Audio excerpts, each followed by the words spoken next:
Dillon Gabriel has been named the starting quarterback. He was a third-round draft choice of the Cleveland Browns. At the time, everyone was surprised it wasn't Shedeur Sanders. And then we got surprised it was Shedeur Sanders in the 5th round. Certainly after you chose Dillon Gabriel in the 3rd. Open competition. Shedeur crushed it in his one preseason start.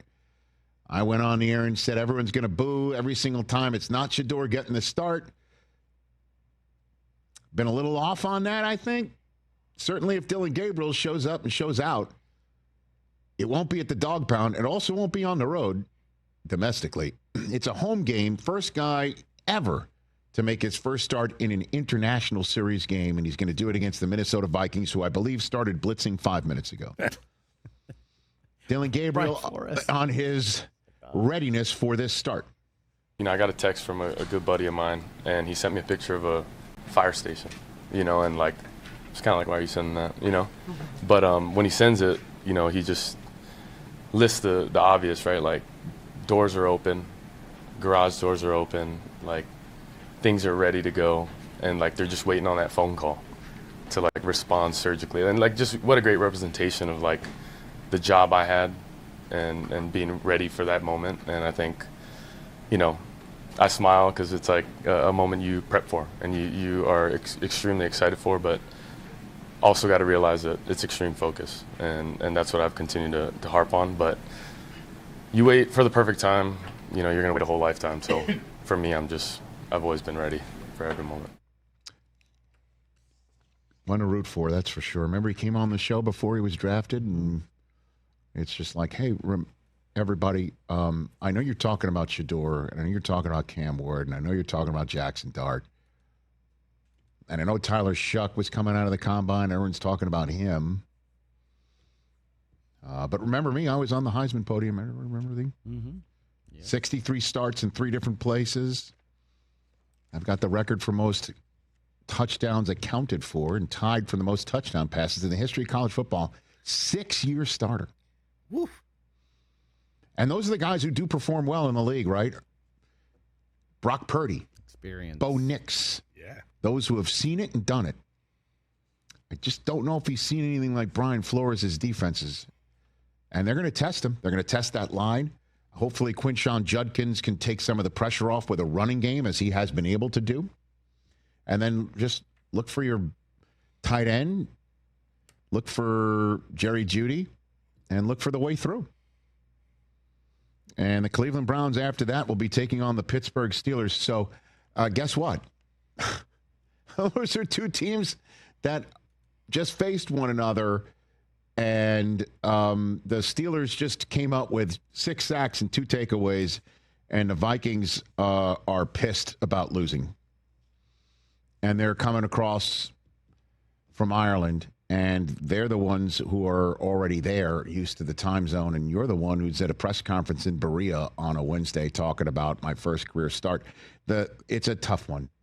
Yeah. But I said Jackson Dart had a real tough assignment against the Los Angeles Chargers, and he marched down the field and ran one in to cap his first career drive as a pro and won the game.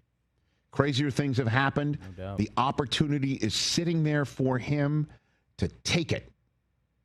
It's there because Deshaun Watson is going to maybe walk through that door next year, and a lot of fans don't want to see him anymore.